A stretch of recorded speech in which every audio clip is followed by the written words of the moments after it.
Next is the program to find the area and perimeter of a square. നമ്മൾ rectangle already പറഞ്ഞു. Square ആകുമ്പോൾ difference എന്തൊക്കെ കാര്യത്തിലാണ് വരിക?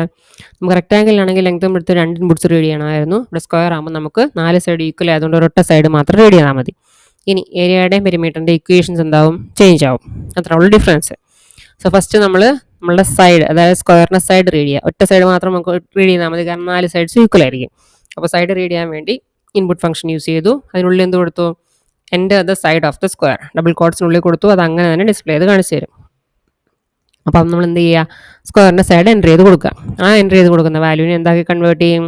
ഈ ഫ്ലോട്ട് എന്ന് പറഞ്ഞ ഫംഗ്ഷൻ ഉപയോഗിച്ച് ഫ്ലോട്ടിംഗ് പോയിന്റ് വാല്യൂ ആക്കി കൺവേർട്ട് ചെയ്യും.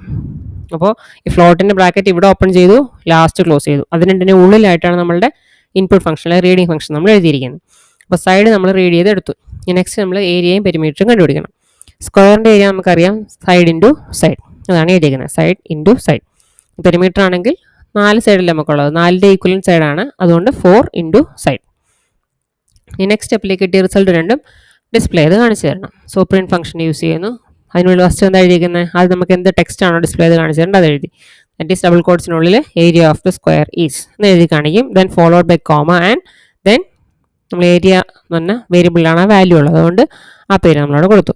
അതേപോലെ തന്നെ പെരിമീറ്ററും print function then perimeter of the square is, ഈ സ്ട്രിങ് അങ്ങനെ തന്നെ ഡിസ്പ്ലേ ചെയ്ത് കാണിക്കും. Then followed by comma and the value stored in the variable perimeter. നമുക്ക് റൺ ചെയ്യാൻ നോക്കാം.